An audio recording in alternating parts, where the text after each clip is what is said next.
The story begins with Enoch Rubinstein holding a charming little girl in his arms. He admires her angelic appearance and immediately notices how much she resembles him. He wonders if the child recognizes him as her father, feeling a powerful and confusing bond, a mix of blood ties and possible affection. Like most ability users in the Empire, Enoch had fathered the child out of obligation, merely to continue the family lineage, much like breeding a prized horse. He had expected to feel detached, viewing her as nothing more than a small being who shared his blood. The child was destined to grow into an ability user, a noble, and eventually a soldier, a tool of the Empire. However, Enoch resolves that his daughter will not endure the same harsh life he has suffered. Kissing her tenderly, he decides to take her away, vowing to protect her from the brutal battlefield. As he prepares to leave, Selena, the child's biological mother, confronts him, questioning his intentions. Ultimately, she understands his feelings, acknowledging how having a daughter can change one's perspective. Despite their shared roles as nobles and ability users bound to the Empire, Enoch declares his wish to give his child a different life. Although skeptical of his impulsiveness, Selena gives her blessing. Enoch announces his plan to head to Zenon, uncertain whether he will stay there.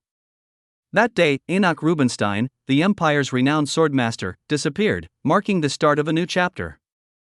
7 years later, James, wearing a cherry-patterned apron and holding a spatula, gently wakes Lilith, calling her his princess and urging her to start her day.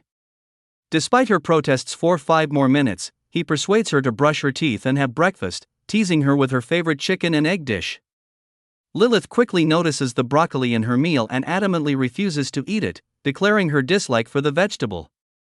James calmly negotiates, asking her to eat just 2 pieces of broccoli in exchange for a treat, chocolate macarons with apple jam for dessert. Though reluctant at first, Lilith agrees, reasoning that 2 pieces of broccoli are a small price to pay. Amused, James realizes his bride worked perfectly and affectionately calls her his sweet little angel, kissing her on the cheek. Lilith reflects on her life, introducing herself as a 7-year-old with a secret. She is gradually regaining memories of her past life. Despite this, she cherishes the peaceful and happy days she shares with her father, James, a skilled homemaker and doting parent. By the age of 3, fragments of her previous life began resurfacing, and now, at 7, she remembers everything. Lilith realizes she has been reincarnated into the world of a fantasy novel she read in her past life, The Rebellion of Dos. In her previous life, she was a graduate student who had died at the age of 25 from overwork while completing her thesis. Ironically, her thesis was titled A Study on the Characteristics of Social Reform Suggested in Fiction, focusing on the Rebellion of Dos. Lilith reflects humorously on how stressed she must have been to reincarnate into the very novel she studied. Before her memories returned, Lilith was just an ordinary baby. Even now, her past life feels distant unless she intentionally recalls it. Despite her adult thoughts, her childish habits remain, such as scheming to hide broccoli under chicken nuggets. She realizes that even with the wisdom of an adult, her dislike for broccoli is as strong as ever. James interrupts her thoughts, asking what hairstyle she would like. He suggests bunny ears or a princess look, but Lilith opts for simple ponytails, even offering to tie her hair herself. James dismisses this, teasing that she is still too small to reach his waist. Reflecting on her unusually small size, Lilith notes she is even smaller than the 5-year-old next door. Deciding not to draw unnecessary attention, she asks for bunny ears instead, which James eagerly styles for her, showering her with compliments. Embarrassed, Lilith protests against the kisses. James informs her that he needs to visit the market and asks her to play at the neighbor's house, assuring her he'll let Aunt Susan know. Lilith asks why she can't accompany him, but he explains that it's unsafe because of the scary soldier uncles patrolling the area. Lilith insists she has no abilities and is no bigger than an ant's poop, but James remains firm, emphasizing the danger. Lilith reflects on her father's warning, realizing that the scary soldier uncles are elite soldiers from the Imperial Royal Army. Their presence in this remote rural area, far from the capital, is part of a mission to find ability users. In the world of the Rebellion of Dos, humans are divided into 2 groups, those who can use magic, known as ability users, and those who cannot, called the powerless. Ability users hold noble titles and high status but live under a strict hierarchy based on their abilities. This system perpetuates frequent wars, with ability users often drafted into service. Even the novel's main characters face brutal deaths. Ordinary humans like Lilith and her father don't even qualify as supporting characters in this story. Lilith observes their ordinary features: brown hair, brown eyes, and her father's common name, James Brown, making him the epitome of an unremarkable extra in a story. Yet, she finds joy in their simplicity, telling her father she loves their peaceful life, free from power struggles. She cherishes their happiness, and James agrees, affirming that having her by his side is all he needs. As James drops Lilith off at Susan's house before running errands, Lilith sweetly bids him goodbye in her baby voice, saying, "Take care." Susan reminisces about the day James first arrived in their village. At the time, no one even realized he had a child. A young man burdened by a mysterious past, he quietly settled in the mountain village, avoiding contact with others. Then, one night, James appeared at her door, pale and holding a crying baby, Lilith. Worried because Lilith wouldn't stop crying or eat despite her hunger, James sought Susan's help. Susan reassured him, noting that Lilith must have endured a lot, and invited them in. She prepared baby food by mixing grated apples, mashed bananas, and formula, explaining that this combination would be easier for Lilith to eat. As James fed her, he realized that at over 5 months old, Lilith was tired of only drinking formula and had likely been expressing her frustration in the only way she knew how. From that point, James became more polite and started seeking advice on how to care for his daughter. Neighbors recall how James would lend a hand by sharing firewood and eagerly greet anyone nearby. Susan tells Lilith how overwhelmed James must have been as a first-time parent, but he was determined to learn everything he could to take care of her. Lilith reflects on how surprising it is to imagine her capable, experienced father once struggling as a new parent. Later, she plays cards with a neighbor, confidently beating him with a full house and teasing him to play again tomorrow. Afterward, she steps outside and thanks everyone for the fun, declaring she'll handle the laundry so her dad won't have to do it when he returns. Touched by Lilith's thoughtfulness, Susan offers to help, but Lilith hurriedly declines, embarrassed because the laundry includes her father's underwear. Amused, Susan laughs at her reaction. As Lilith does the laundry, she thinks about how her dad dislikes her secretly doing chores, but she remains determined to help him. Reflecting on her past life as an orphan, she treasures the unconditional care James has given her, from changing diapers to feeding and bathing her daily. He has been her only source of love and support. Deeply grateful for their bond, Lilith resolves to grow up quickly and repay his devotion by being a dutiful daughter. While washing clothes, she contemplates their peaceful, ordinary life, far removed from the chaos of the novel's plot.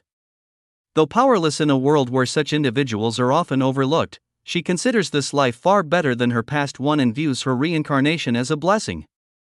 Suddenly, the sound of approaching hooves interrupts her thoughts. Shocked, she sees the imperial crest and the blue cloaks of the Dos-class knights, elite soldiers of the Empire. Her peace is shattered as a knight orders her capture. One soldier grabs Lilith roughly, causing her to cry out in pain. The soldier declares her to be a gifted individual and speculates that she must be Enoch Rubinstein's daughter.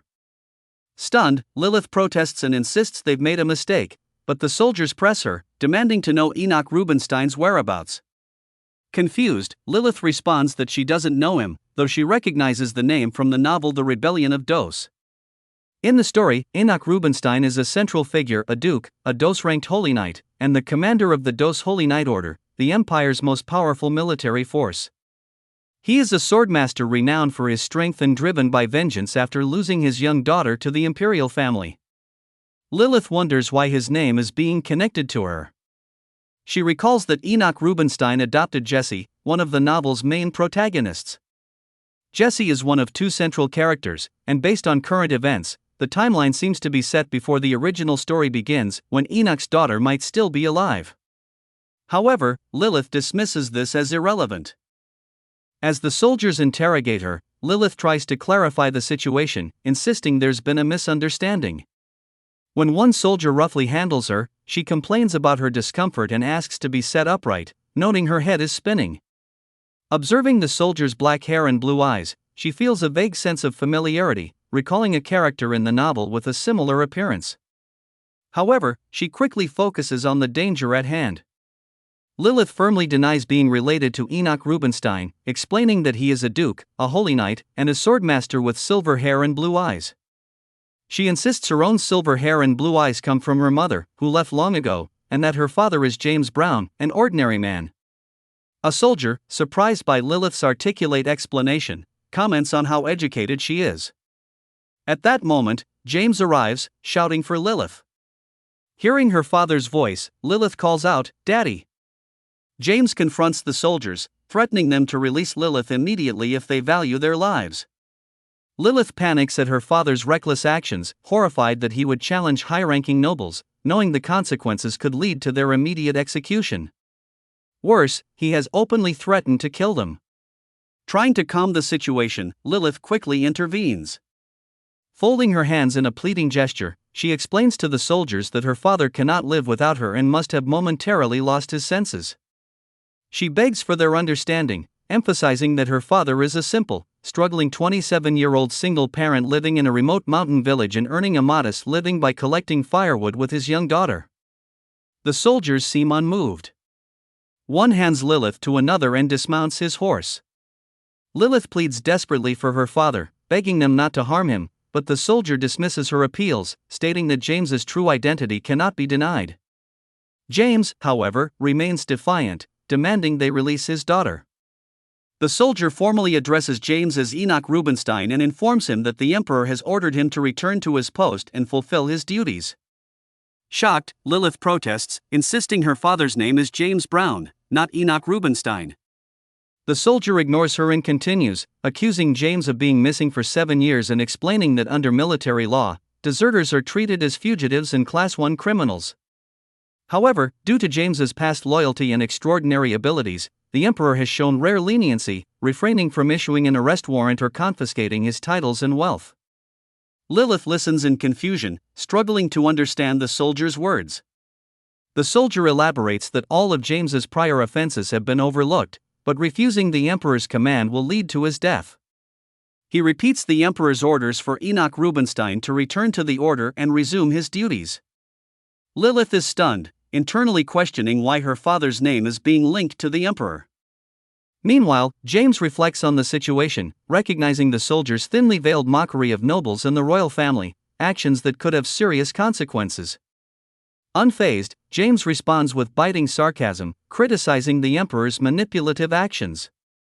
He remarks that the emperor merely kept the kennel empty, waiting for his dog, a clear insult aimed at the emperor's motives. Lilith panics, realizing she needs to stop her father before the situation escalates further. In desperation, she bites the hand of the soldier holding her, causing him to release his grip. As she falls to the ground, James shouts in alarm, calling her name. Lilith runs toward her father, crying, but the soldiers quickly recapture her. James, furious, demands they release her, while Lilith pleads with her father to stay quiet and not make things worse. Turning to the soldiers, Lilith apologizes profusely, coughing and struggling to speak. She begs them to spare her father's life, explaining that the misunderstanding is because of her hair color. Desperate, she agrees to go with them and cooperate with their investigation, confident they will soon realize she is not who they think she is. Overwhelmed by the situation, Lilith bitterly reflects on how unfortunate it is that Enoch Rubinstein happens to resemble her so closely. Trying to reason with the soldiers, Lilith claims she knows Enoch very well and offers to help them locate him, promising to go with them willingly if they spare her father. As she looks toward James, she notices something unusual and stutters, asking him what is happening.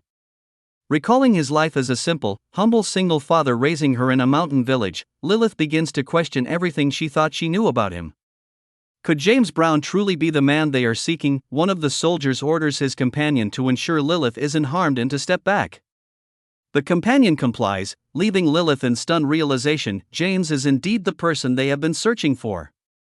Apologizing to the soldiers, Lilith admits that she only just learned about the truth herself. Enoch Rubinstein, revealing his true identity, unleashes a powerful attack with his sword, clashing with the soldier. With cold defiance, he mocks their claim that disobedience equals death, demanding to know how they intend to subdue him. Angrily, he questions how they dare lay a hand on his daughter. In response, another soldier places his sword against Lilith's throat and demands Enoch surrender, threatening her safety if he doesn't comply. The soldier orders him to lay down his weapon and surrender peacefully, promising that no harm will come to Lilith. Enoch Rubinstein scoffs at the soldier's threat, mocking the so-called Holy Night Order for stooping so low as to use a child against him. The soldier, unfazed, responds that they are merely following the emperor's orders to bring Enoch back by any means necessary. Enoch firmly declares that he has renounced that name and refuses to live under the imperial family's rule. He tells the soldier to deliver that message to their master. The soldier, undeterred, asserts that this is not a request but an imperial command, pressing his sword to Enoch's throat. As Enoch's anger rises, another soldier reiterates his demand, threatening Lilith's safety if Enoch does not comply. Desperate to de-escalate, Lilith interrupts, urging them to hear her out. She reflects on the shocking revelation that her father, whom she believed to be a side character, is actually the hidden protagonist, Enoch Rubinstein. Realizing she has become part of his story, a story in which he loses his daughter and seeks vengeance against the imperial family, she laments the loss of her peaceful, ordinary life. Resigned, she decides she must adapt. In a sudden change of tone, Lilith cheerfully declares, "Of course, if it's the Emperor's command, we must follow it. Dad's going back to the Night Order today." Frustrated and emotional, she turns to her father, crying out and asking why he never told her that she looks like her mother. Enoch apologizes sincerely, admitting he has no excuse. However, he praises Lilith for her cleverness and quick thinking, which gave them time to regroup. They retreat into their home while the soldiers wait outside. Once inside, Lilith mocks the soldiers for believing Enoch would surrender. Enoch reassures her, saying that as long as she is safe, nothing else matters. He then suggests they pack up and escape. However, Lilith starts to doubt her father's fearsome reputation, realizing he seems more like a bumbling simpleton than a fearsome figure. She firmly tells him they need to have a serious talk. Lilith proposes that instead of running away, they should return to the Empire and rejoin the Night Order. She expresses her desire to live a proud and fulfilling life, suggesting they go to the capital together so she can enroll in the Ability Training Academy, earn her badge as an ability user, and embrace her identity. Enoch, shocked and confused, asks how she knows about the academy. Lilith casually replies, "Uncle Joe told me," leaving Enoch baffled and annoyed, wondering why Joe would share such information with a child. Turning serious, Enoch admits he always knew this day would come, that dangerous people like the soldiers outside would eventually find them. He confesses that despite this knowledge, he chose to run away because he didn't want Lilith to grow up as an ability user. He explains that while the life of an ability user or noble might appear glamorous, the reality is far bleaker. In the Pavilion Empire, ability users are treated like royalty, granted noble titles, vast lands, immense wealth, and widespread respect based on their rank and expertise. However, these privileges come at a steep cost. Enoch reveals the harsh truth: ability users are bound to serve the Emperor for life as part of the Imperial Elite Corps. Their service involves acting as the Emperor's sword, shield, and staff, constantly dispatched to battlefields to fight magical beasts. Enoch describes them as little more than glorified war slaves, condemned to a life of endless combat. He paints a grim picture of the battlefield, calling it a horrifying place. Reflecting on his life, Enoch recalls watching his comrades die, only to bury them again. He wonders who will die next and how long he will survive. Overwhelmed by fear, he admits to Lilith that he doesn't want her to endure the same fate. Recalling the day she was born, he describes it as the moment she became his entire world. The thought of losing her terrifies him. Lilith, deeply moved, wants to honor her father's wishes, but she knows the truth about the future. She realizes that if Enoch doesn't return to the Night Order, the country will collapse. In the original story, Enoch returns to take in Cheshire, one of the male leads, and meticulously plans a rebellion that sparks a revolution. This rebellion is crucial because, 10 years from now, the imperial family will enact a mass extermination policy to eliminate all non-ability users, leading to the deaths of countless innocent people. Lilith reveals this grim reality to her father, emphasizing that only he can prevent this catastrophe. If they run away, Enoch will not take in Cheshire or lead the rebellion against the imperial family, and the nation will fall into ruin. She acknowledges that if this happens, innocent extras like her will perish in the chaos. Confronting Enoch, she asks if he truly wants her to live a life of constant running and hiding. Enoch hesitates, admitting that he doesn't want that for her but reminds her of her earlier wish to live a peaceful life together. Lilith admits to her father that she's had a change of heart. She tries to persuade Enoch by highlighting the advantages of being a noble. Enthusiastically, she points out that as his daughter and an ability user, she would become one of the most powerful nobles in the empire. She dreams of a lavish life filled with daily macarons, dresses adorned with ribbons, and carefree luxury. Secretly, Lilith resolves to use her knowledge from her past life to accelerate events, locate Cheshire earlier, and ensure Enoch's revolution succeeds. With bold determination, she declares her desire to be a noble and a real princess. She even adds that by reclaiming their noble status, Enoch wouldn't have to chop wood for the market, and she wouldn't have to do laundry or wait anxiously for him to come home.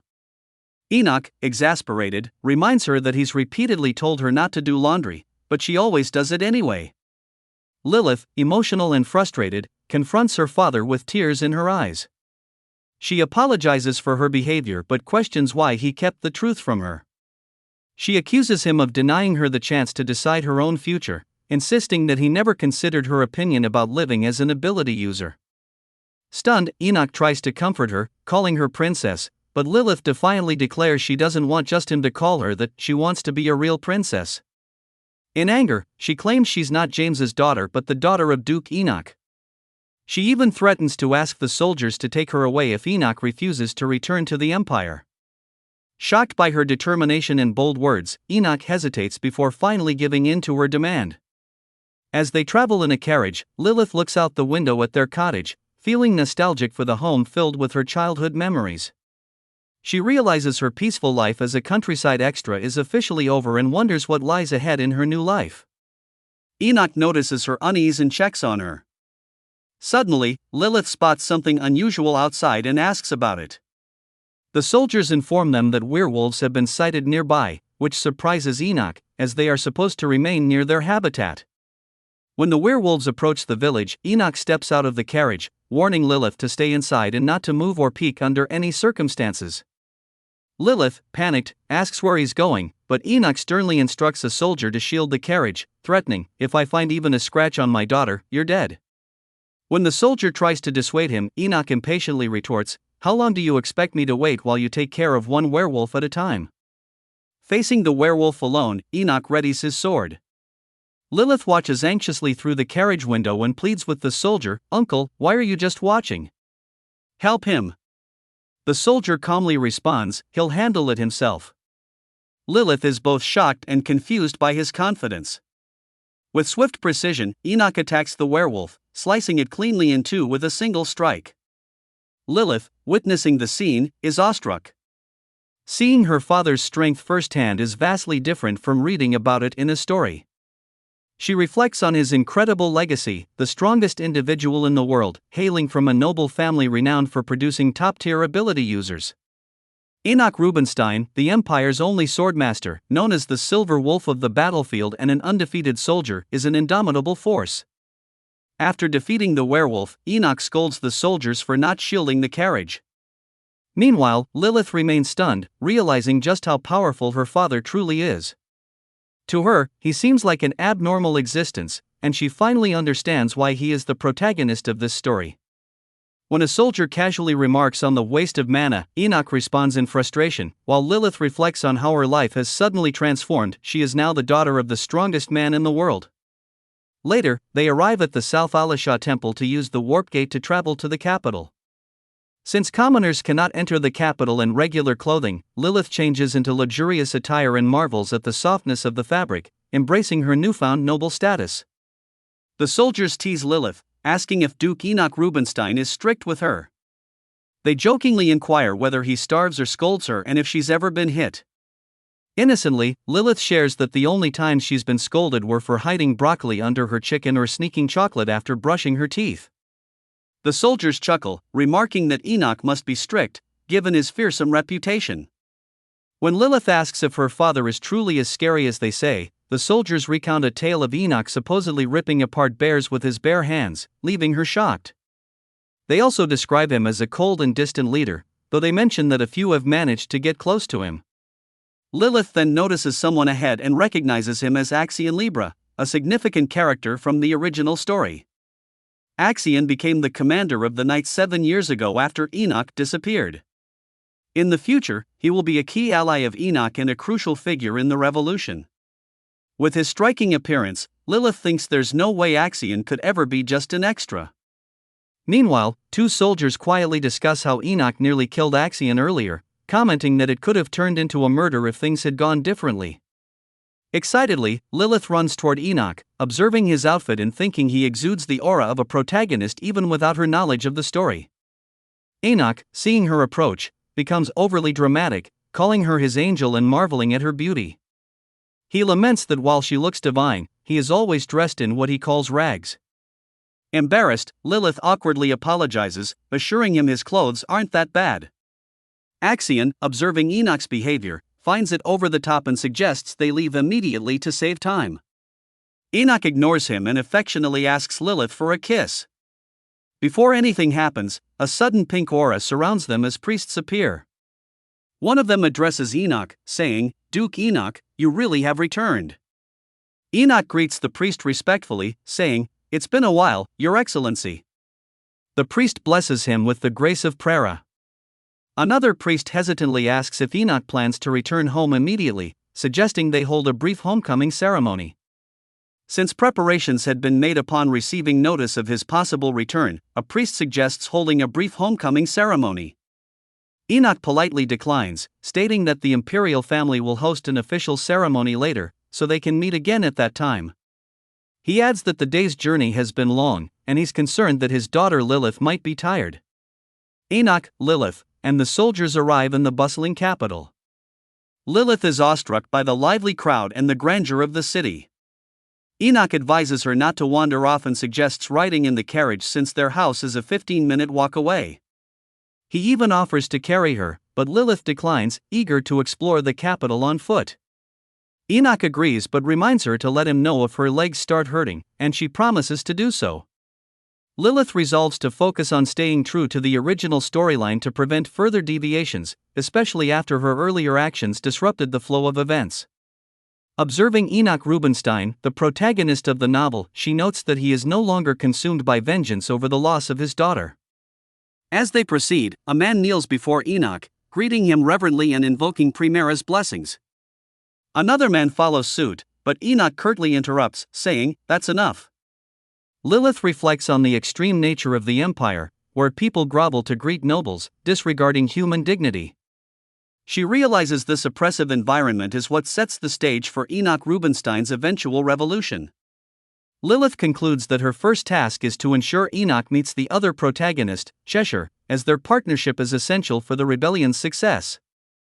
She recalls Cheshire Rubinstein's backstory, a noble bastard who endured years of abuse before being adopted by Enoch after a chance encounter.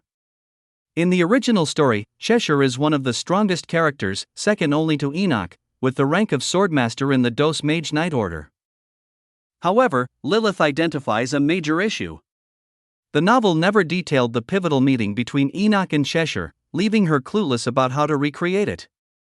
Additionally, since Enoch already has Lilith, he may lack the same motivation to adopt Cheshire in this altered timeline. Determined to ensure their connection, Lilith resolves to artificially orchestrate their meeting, even though it feels like finding a needle in a haystack. As they walk, Enoch suddenly reacts to a disturbance nearby. When Lilith inquires, he dismisses it as a minor conflict, assuring her the security forces will handle it. However, Lilith suggests they check it out, reasoning that her father is strong enough to deal with any potential danger. They arrive at the scene to find two boys beating up another boy. Shocked, Lilith observes the situation and realizes the aggressors are just children. Enoch, furious, demands to know what's going on. Lilith, equally outraged, yells at the boys for their behavior. Intimidated by Enoch's presence, the boys bow respectfully and begin their usual ritualistic greeting, "For the glory and grace of Primera." Enoch cuts them off sharply, repeating his demand for an explanation. One of the boys nervously explains that the victim, a commoner, failed to greet him properly, so they decided to teach him a lesson. Lilith, outraged, questions their reasoning, pointing out how absurd it is to hurt someone over such a trivial matter. She scolds them for abusing their status as ability users and emphasizes that their behavior is unacceptable. When the boys try to justify themselves, Enoch silences them with a stern command to leave immediately. They reluctantly comply, muttering another reverential phrase, "For the greatest glory of Primera," as they scurry off. Frustrated, Lilith sarcastically comments, "Life here in the capital is just wonderful." Before Enoch can respond, she notices the injured boy nearby and rushes to him, asking if he's okay. Seeing him bleeding, she quickly pulls out a handkerchief to help, but the boy pushes her hand away, apologizing for touching her. Startled, she leaves the handkerchief by his side. As she observes him, Lilith notices his striking black hair and red eyes. Surprised, she thinks, there's no such thing as a handsome extra in this world. Could this boy be Cheshire? Lilith asks the boy for his name, but he remains silent. Enoch approaches to check on the boy, asking if he's in pain and able to stand. The boy clutches his leg and tries to walk but avoids Enoch's touch when he offers help. Observing the boy's discomfort, Enoch remarks that some people dislike nobles and suggests they leave things as they are.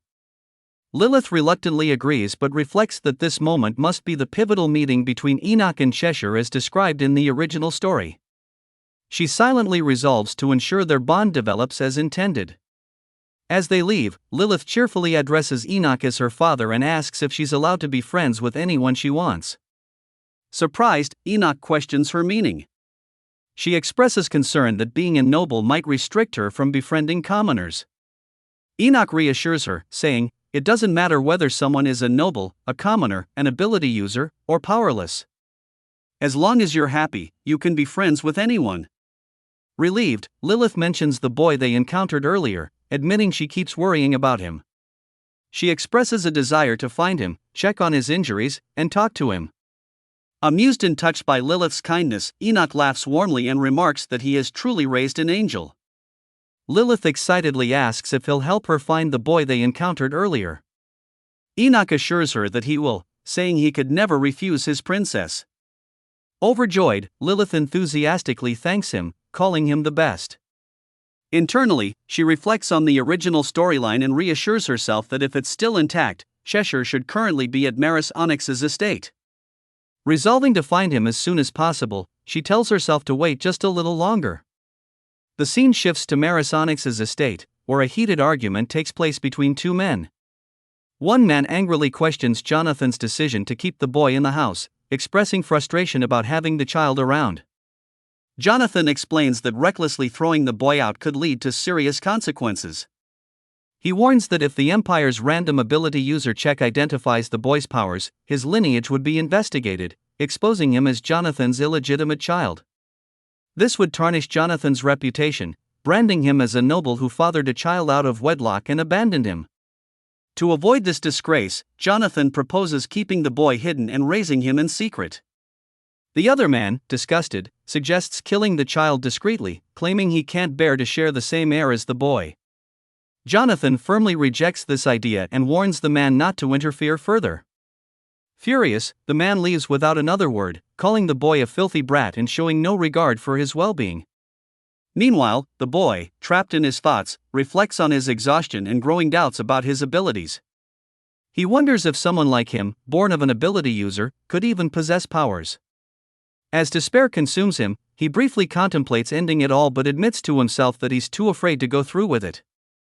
Locked in a storage room, alone with his dark thoughts, the boy whispers that dying would be easier. Reaching into his pocket, he pulls out Lilith's handkerchief, remembering her kind words and how she had apologized for touching him before leaving it behind. The memory of her compassion makes him question why he even kept the handkerchief, but his despair overwhelms him once more as he whispers again about wanting to die. The next morning, Lilith marvels at the grandeur of the palace, exclaiming excitedly about its size. However, she suddenly pauses and asks Enoch to wait, admitting that she needs to mentally prepare herself. Nervous, she reveals her anxiety. Enoch laughs warmly, reassuring her that there's no reason to be nervous. Lilith reflects on how calm her father seems, despite the fact that it has been 7 years since he last saw his family. At the same time, Rem and the maids arrive at the door. Shocked and emotional, Rem stutters while addressing Enoch, calling him young master and expressing disbelief at his return. Enoch greets him casually, saying, "It's been a while." Turning to Lilith, Rem, overwhelmed, exclaims in amazement that she is the young master's daughter. Lilith introduces herself politely, and Rem warmly welcomes her, introducing himself as Remy and Santos and asking her to call him Remington. The maids comment on Lilith's angelic appearance, noting how much she resembles Enoch. One maid gushes over how adorable she is. Enoch interrupts the fuss, asking how long they plan to keep him and Lilith standing outside. Flustered, Rem quickly apologizes, explaining that in his 50 years of life, he has never experienced such an emotional moment. Enoch dismisses the sentiment, but Rem continues, mentioning how the Holy Knights had received an imperial command to bring Enoch back. However, no one, not even the headmaster, had much hope it would happen. Enoch remarks that his return will likely shock the headmaster, but Rem reassures him that the headmaster will be overjoyed. Lilith reflects on her grandfather, Nordic Rubinstein, a true noble who possesses dos rank abilities. In the original story, Nordic exuded overwhelming dignity, and though he appeared indifferent, he secretly cared deeply for Cheshire. Lilith hopes he will be kind to her as well, though she feels it might be too much to ask. Enoch informs Lilith that his sister, Lady Ordia, is also at the palace. Rem explains that Lady Ordia has been staying with them for the past 2 weeks, awaiting Enoch's return. Surprised, Lilith notes that Lady Ordia was never mentioned in the original story. As they enter the palace, Rem announces that a feast will be prepared, one even more splendid than before. Lilith, awestruck by the palace's opulence, wonders if what she's seeing is real gold. Enoch notices her expression and asks if something is wrong. Flustered, she quickly dismisses her thoughts, saying, "Nothing's wrong." Internally, she reflects on how much her father had hidden not just his power, but also his wealth. Nervous about everything happening too quickly, she calls out to Enoch to wait. When they enter the room, Enoch's father, Nordic Rubinstein, and Lady Ordia are present. Lady Ordia exclaims in surprise, and Enoch responds by announcing, "I've returned." Lilith immediately feels the overwhelming and intimidating presence of Nordic Rubinstein. Nordic addresses Enoch, commenting on how much he's aged since they last met. Enoch replies lightheartedly, acknowledging the remark. As Nordic picks up his cane, he expresses frustration, but Lady Ordia reminds him that there is a child present. Nordic asks if Lilith is Enoch's daughter. Enoch proudly confirms, "She is my princess." Nordic, visibly upset, scolds Enoch for raising Lilith for 7 years without informing anyone whether he was alive or dead. Lilith reflects on how Nordic must feel hurt and angry about being separated from his son for so long. She reassures herself that his reaction is natural, even though she doesn't want to be hated. Apologizing nervously, Lilith watches as Enoch asks Nordic to soften his expression, pointing out that he's scaring her. Nordic remains silent for a moment, but then, to Lilith's surprise, he gently caresses her cheeks with both hands. Lilith is taken aback by the unexpected affection, realizing her grandfather is doting on her. She introduces herself as Lilith, proudly stating she is 7 years old and expressing her happiness to meet him. Nordic, with a warm smile, picks Lilith up in his arms and confirms that he is her grandfather. Lady Ordia then takes Lilith to meet her twin sons, introducing them as mischievous but good-hearted boys. She mentions that the twins have always wanted a younger sibling and will likely get along well with Lilith. Lilith reflects on her cousins, Leon and Theo, who are heirs to the Anra ducal family. She recalls from the original story that one would become a holy knight while the other would grow into a magic swordsman. However, their fates were tragic, as both met untimely deaths in a world where loss was frequent. Cheshire, her father's adopted son, deeply cared for the twins, and their deaths nearly drove him to insanity. When the twins enter the room, Lilith notices how identical they look, like copies of one another. Theo comments on how small she is, and Ordia playfully remarks that even she struggles to tell them apart when they're being mischievous. Introducing himself, Theo greets Lilith, calling her pretty. Lilith reflects on Theo's gentle and caring nature in the original story, where he acted like an older brother to Cheshire. Despite his frailty due to a congenital disease, Theo became a holy knight before passing away tragically within 4 years. Lilith cheerfully introduces herself as 7 years old, and Theo is impressed by her maturity. Ordia reminds Leon to greet Lilith as well. Leon teasingly comments on how small Lilith is, bragging that he was much taller at her age. Surprised by his remark, Lilith retorts that he must be a dummy, which makes everyone laugh. Ordia explains to Lilith that, despite their identical appearances, the twins are very different in personality. Theo is kind and gentle, while Leon is playful and mischievous, often worrying her with his antics. Leon protests, and Ordia scolds him, reminding him of the time he scared Lady Ballerina with a giant spider and was reprimanded for it. Leon defends himself, saying he brought the spider because Lady Ballerina claimed she liked them. Ordia clarifies that Lady Ballerina was only being polite and didn't genuinely like spiders. Lilith silently reflects on how exhausting it must be to raise someone as mischievous as Leon. Despite his behavior, she recalls how deeply Leon cared for Cheshire in the original story. Leon's death during a monster subjugation, where he heroically sacrificed himself to protect Cheshire, was both heart-wrenching and heroic. Determined to get closer to him, Lilith excitedly offers to catch spiders with Leon, mentioning that she likes big spiders. Leon, amused, pinches her cheek, but it hurts, catching Lilith off guard. Embarrassed, she tries not to cry, especially as she was already feeling emotional thinking about the twins' tragic fates. Ordia scolds Leon for pinching her too hard, and Theo reprimands him, upset by his behavior. Leon quickly apologizes, saying he didn't mean to hurt Lilith and just thought she was cute. Lilith reassures him that she's fine, even though her eyes had teared up. She apologizes for crying and gently asks Leon to be more careful next time. Leon agrees, promising to be gentler.